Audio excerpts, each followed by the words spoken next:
Mail জেনিটালিয়াতে আমরা যে টিউমারগুলো দেখি টেস্টিকুলার টিউমার, সেখানে অবশ্যই টিউমারের একটা মেজরিটি হচ্ছে সরাসরিভাবে আমরা বলতে পারি germ cell tumour of the testis, তাই তো? আমরা আজকের ক্লাসে আসলে germ cell tumour of the testis নিয়ে আলোচনা শুরু করতে চাই। প্রথম কথা হচ্ছে germ cell tumour of the testis কাদের হয়, বা কোন এলাকায় বা কোন রিজিয়ন বা কোন রেসে আমরা ইনভলভমেন্ট সবচেয়ে বেশি দেখি? উত্তর হচ্ছে যারা ককেশিয়ান গ্রুপ অফ পিপলে আমরা জার্ম সেল টিউমারটা আসলে সবচেয়ে বেশি দেখি। আমরা যদি আসলে কম্পেয়ার করি, তাহলে আফ্রিকা বা এশিয়া এই রিজিয়নে germ cell tumour of the testis হয়, বাট ককেশিয়ানে যেই পরিমাণ হয় সেই পরিমাণ কিন্তু হয় না। সো এখানে আফ্রিকা বা এশিয়াতে ব্যাপারটা একটু রেয়ার বা একটু কম হয়, বাট ককেশিয়ানদের ক্ষেত্রে আমরা বেশি দেখি।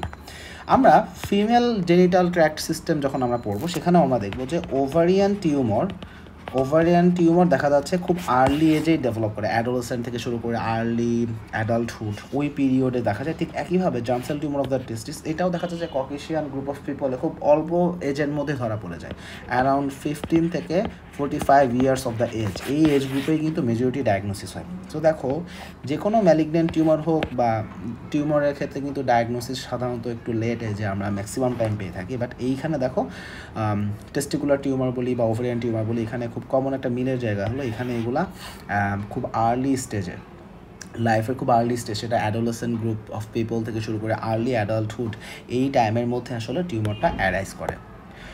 Germ cell tumour of the testis যদি ডেভেলপ করে, সেইখানে আমাদের একটা কনসার্নের জায়গা হচ্ছে এটা আসলে কেন হলো, তাই না? এটা আমাদেরকে বুঝতে হবে কেন হচ্ছে।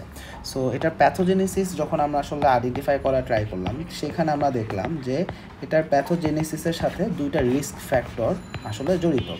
একটা রিস্ক ফ্যাক্টর হচ্ছে এনভায়রনমেন্টাল রিস্ক ফ্যাক্টর,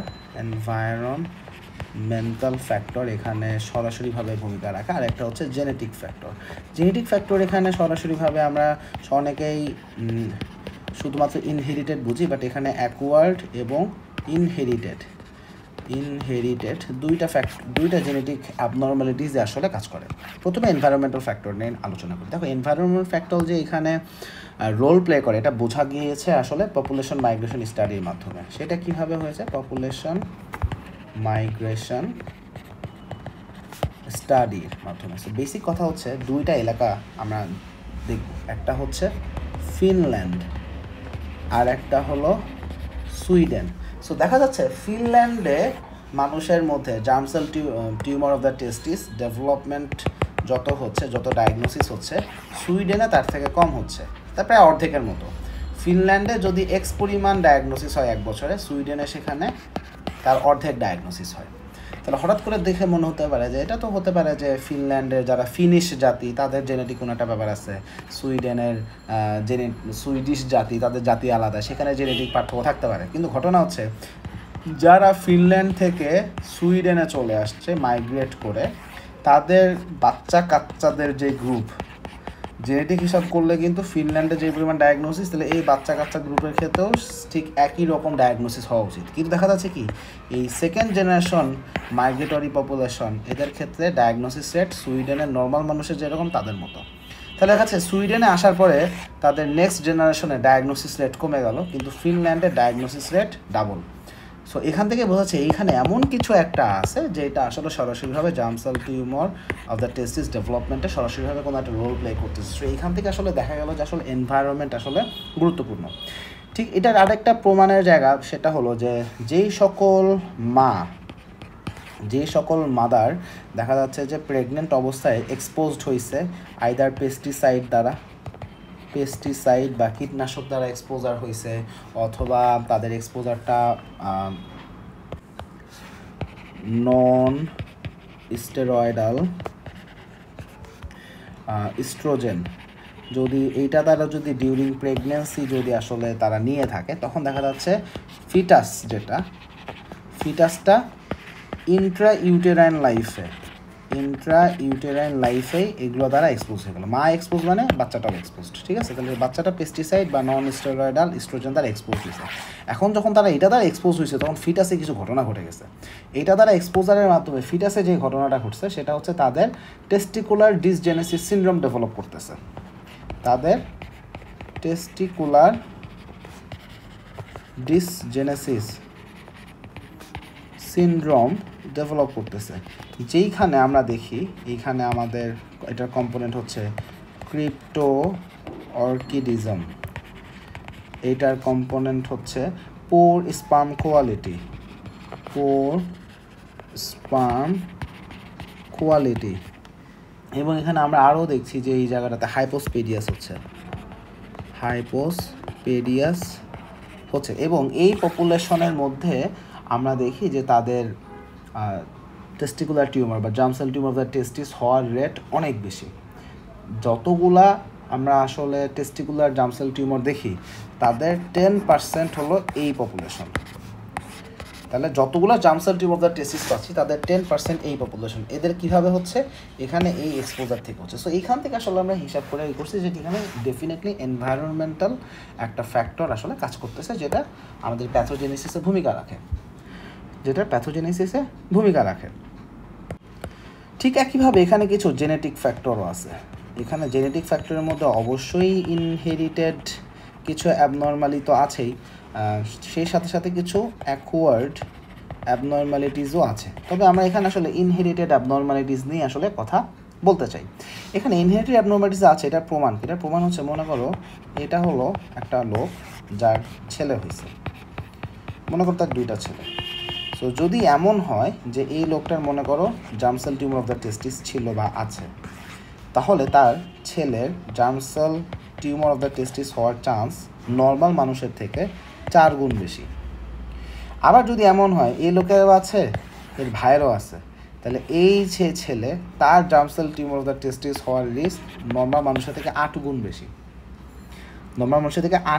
তাহলে দেখো এখানে সরাসরিভাবে এখানে বোঝা যাচ্ছে যে ইনহেরিটেড কোনো একটা জেনেটিক অ্যাবনর্মালিটিস অবশ্যই আছে, যেই কারণে এখানে তাদের রিস্ক এত বেশি বেড়ে যাচ্ছে। সো জেনেটিক অ্যাবনর্মালিটিস এখানে আছে, এটা একটা প্রমাণ। এর পাশাপাশি আমরা আরও কিছু জেনেটিক অ্যাবনর্মালিটিস ডিটেক্ট করতে পারছি। ডিটেকশনটা কীভাবে হয়েছে? সো বেসিক কথা হচ্ছে আমাদের কিছু টাইরোসিন কাইনেজ রিসেপ্টর আছে, একটা হচ্ছে কিট, একটা হচ্ছে BAK. So tyrosine kinase kit, tyrosine kinase kit, আর একটা হচ্ছে আমাদের টাইরোসিন কাইনেজ বাক। তো এই দুইটা টাইরোসিন কাইনেজ এটার কিন্তু রিসেপ্টর আছে, তাই না? এখন এদের যে রিসেপ্টর, এই রিসেপ্টরে কিন্তু যে যুক্ত হয় সেই কিন্তু এই রিসেপ্টরের ligand. So tyrosine kinase receptor kit, tyrosine kinase receptor BAK, মানে এদের এখানে যে লিগ্যান্ডটা যুক্ত হচ্ছিল, এইটাকে যেই জিন এনকোড করে সেই জিনে মিউটেশন হয়ে গেছে, এবং সেইখানে মিউটেশন হওয়ার কারণে দেখা যাচ্ছে তাদের germ cell tumour of the testis develop করতেছে। এখন তোমার মাথায় প্রশ্ন আসতে পারে এখানে আসলে কী এমন করে এই জিনটা যে কারণে এটা হচ্ছে? সো এখানে বেসিক কথা হচ্ছে আমাদের ফ্যামিলিয়াল রিস্ক এখানে আসলে বেশি, এটা এখানে এভাবে আইডেন্টিফাইড হয়েছে বিকজ এরা কিছু কাজ করে। এই জিনটা একদিকে যেমন এই রিসেপ্টরের লিগ্যান্ডগুলো তৈরি করতেছে, ঠিক তার পাশাপাশি তারা আমাদের অ্যাপোপ্টোটিক সেলের যে ডেথ হয় সেটাকে ইনডিউস করে।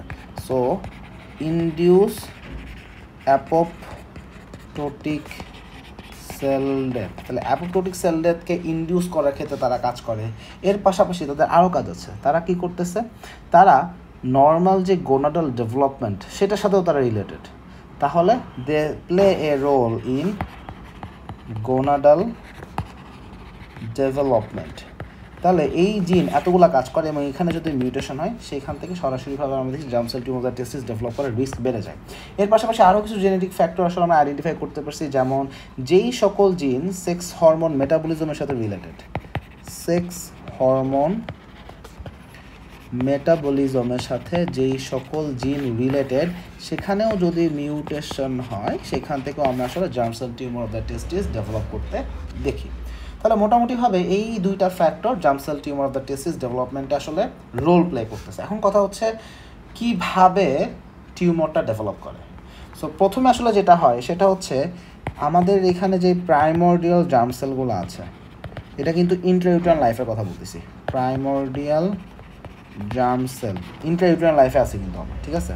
তাহলে আমরা এখন ইন্ট্রাইউটেরাইন লাইফে আছি, তখনকার সময়কার কথা বলতেছি। তাহলে প্রাইমর্ডিয়াল জার্ম সেলে এখানে আলটিমেটলি ডিফেক্ট হচ্ছে। ডিফেক্টটা কোথায়? তাদের ডিফারেন্সিয়েশন। তাহলে প্রাইমর্ডিয়াল জার্ম সেলের যে ডিফারেন্সিয়েশন, এই ডিফারেন্সিয়েশনে একটা ডিফেক্ট হয়ে গেল এবং এই ডিফেক্টটা এখানে অ্যাকোয়ার্ড আমরা ধরে নিচ্ছি। সো এখানে একটা অ্যাকোয়ার্ড ডিফেক্ট হচ্ছে প্রাইমর্ডিয়াল জার্ম সেল ডিফারেন্সিয়েশনে, যেটা আগে ছিল না। এখন এই ডিফেক্টটা হওয়ার সাথে সাথে আরও একটা ঘটনা ঘটে, সেটা কি আমাদের এই যে কিট রিসেপ্টর, তারপরে কিট রিসেপ্টর টাইরোসিন কাইনেজ, তারপরে আমাদের এইখানে মিউটেশন অ্যাক্টিভেশন হয়ে গেছে। সো এইখানে মিউটেশন অ্যাক্টিভেশন হয়ে গেছে। তাহলে এখানে যখন কিট রিসেপ্টর টাইরোসিন কাইনেজ এখানে মিউটেশনটা অ্যাক্টিভেটেড হয়ে যাচ্ছে, এইটার ফলে এখানে তো এই ঘটনা তো ঘটছেই, সেই সাথে এটা হচ্ছে আলটিমেটলি এই দুইটা ঘটনার পরে আলটিমেট যেটা হয় সেটা হচ্ছে গ্রোথ ফ্যাক্টর রিসেপ্টর সিগন্যালিংটা অ্যাক্টিভেটেড হয়ে যায়। তাহলে গ্রোথ ফ্যাক্টর রিসেপ্টর সিগন্যালিং এটা অ্যাক্টিভেশন হয়ে গেল। বেসিক্যালি এখানে এই টাইরোসিন কাইনেজ রিসেপ্টর এখানে মিউটেশন হওয়ার কারণে এই ইম্প্যাক্টটা আমরা আসলে আলটিমেটলি এটাই দেখি। সো এটা হচ্ছে, তাহলে আমাদের গ্রোথ ফ্যাক্টর রিসেপ্টর সিগন্যালিংটা অ্যাক্টিভেশন হয়ে গেল। এইটার আলটিমেট রেজাল্ট কি? প্রোলিফারেশন হবে। তাহলে দেখো আমার এখানে জার্ম সেলের ডিফারেন্সিয়েশন ঠিকমতো হয় নাই। তাহলে আমাদের প্রাইমর্ডিয়াল জার্ম সেল এটা থেকে যেরকম সেল আসা উচিত সেরকম না আসে একটা ডিফারেন্ট টাইপস অফ সেল আসছে, ঠিক আছে। সেকেন্ড কথা হচ্ছে এইখানে টাইরোসিন কাইনেজের আমাদের মিউটেশন একটা হয়ে গেছে, কিট রিসেপ্টরের মিউটেশন হয়ে গেছে, যে কারণে এটা বেশি বেশি করে এখন প্রোলিফারেট করা শুরু করেছে। Growth receptor signalling pathway activation হওয়ার কারণে আলটিমেটলি যেটা হবে সেটা হচ্ছে আমাদের প্রোলিফারেশন অ্যাক্টিভেটেড হয়ে যাবে। তাহলে এখন তুমি আমাকে বলো এখানে প্রাইমোরিয়াল জার্ম সেল ডিফারেন্সিয়েশন ঠিকমতো হয় নাই, ডিফেক্টিভ হয়েছে এবং সেখানে প্রোলিফারেশন নর্মালের থেকে বেশি হবে। তখন কি হবে? আমার উল্টাপাল্টা মানে সরাসরি নর্মাল সেল না এসে একটা উল্টাপাল্টা আমার কাছে সেল আসবে, যেটা বেশি বেশি করে তৈরি হওয়া শুরু করবে, সেটা বেশি করে প্রোলিফারেশন। তাহলে উল্টাপাল্টা সেল প্রোলিফারেশন হবে, বাংলা কথায় বোঝায় না। সো এইখান থেকে ultimately it will produce germ cell neoplasia in situ. এখান থেকেই হবে আমার germ cell neoplasia in situ. আমি খুব সহজভাবে বোঝাই, মনে করি এটা হচ্ছে আমাদের প্রাইমোর্ডিয়াল জার্ম সেল, ঠিক আছে। এই প্রাইমোর্ডিয়াল জার্ম সেল থেকে কিন্তু আমার স্পার্মাটোগোনিয়া হওয়া উচিত, এটা থেকে আমার স্পার্মাটোগোনিয়া হওয়া উচিত। মনে করো এটা হচ্ছে আমাদের স্পার্মাটোগোনিয়া, ঠিক আছে, মনে করো এটা আমাদের স্পার্মাটোগোনিয়া। এখন নর্মালি যেটা হচ্ছে এখানে একটা অ্যাকোয়ার্ড ডিফেক্ট থাকার কারণে এটা যেভাবে ডিফারেন্সিয়েট করে যেরকম সেল হওয়া উচিত ছিল সে একটু ডিফারেন্ট টাইপস অফ সেল হয়েছে, মানে অ্যাবনর্মাল একটা ডিফারেন্সিয়েটেড সেল হয়েছে, তাহলে একটা অ্যাবনর্মাল সেল হলো।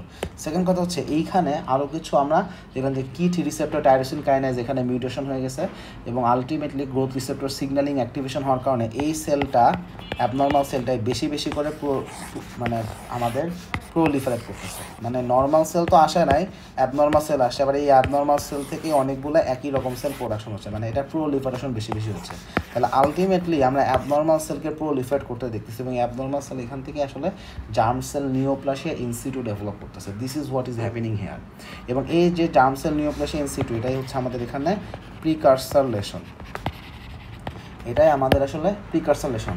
এবং এতক্ষণ ধরে যা বললাম সব কিছু ইন্ট্রা ইউটেরাইন লাইফেই হয়ে গেছে, কিন্তু এরা ইন্ট্রা ইউটেরাইন লাইফে হয়ে গেছে, এরা এখন ডরম্যান্ট অবস্থায় আছে, এরা এখন ডরম্যান্ট অবস্থায় আছে। যখন এরপর বাচ্চা জন্ম নিবে, বাচ্চা বড় হবে, বাচ্চা যখন পিউবার্টিতে পৌঁছাবে তখন কি পিউবার্টিতে এসে সেক্স হরমোনগুলা আসা শুরু করবে এবং সেক্স হরমোনের ইনফ্লুয়েন্সে আলটিমেটলি এইখানে জার্ম সেলের গ্রোথ হওয়া শুরু করবে, জার্ম সেল গ্রোথ হওয়া শুরু করবে। সো সেইখান থেকে পরবর্তীতে দেখা যাচ্ছে মেজরিটির ক্ষেত্রে germ cell tumour of the testis develop করতেছে। সো সাধারণত দেখা যাচ্ছে যে যাদের germ cell neoplasia in situ হচ্ছে তাদের 70%ই এখান থেকে টিউমার ওখান থেকে ডেভেলপ করে ফেলে।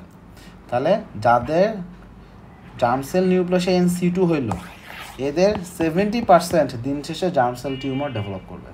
এবং সাধারণত ইনভেসিভ জার্ম সেল টিউমারটা এটা 7 বছরের মধ্যেই আসলে ডেভেলপ করে ফেলে, 7 বছরের মধ্যে ডেভেলপ করে ফেলে। Basically this is what is happening hair.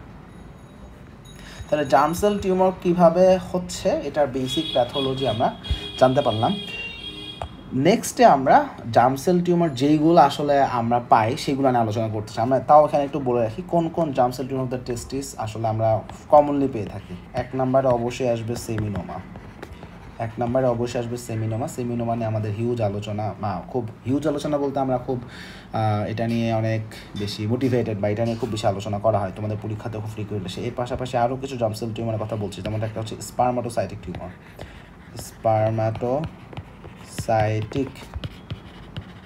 Tumour, তারপরে আমাদের আছে এমব্রায়োনাল কার্সিনোমা, তারপর আমাদের আছে ইয়োক স্যাক টিউমার, তারপরে আমাদের রয়েছে apart from yolk sac tumour choriocarcinoma, তারপর আমাদের আছে teratoma, and last but not least mixed tumour. So আমাদের পরীক্ষার জন্য আসলে সেমিনোমাটাই সবচেয়ে বেশি দরকার। এগুলো থেকে খুব বেশি একটা কোশ্চেন আসে, বাট টেরাটোমা থেকে কিছু কোশ্চেন আসে, বাট বাকিগুলো পরীক্ষার জন্য খুব বেশি ইম্পর্টেন্ট না। বাট আমরা ইম্পর্টেন্স অনুযায়ী আসলে আলোচনা করবো। সো নেক্সট ক্লাসে ইনশাআল্লাহ আমরা সেমিনোমা নিয়ে আলোচনা করতে চাই।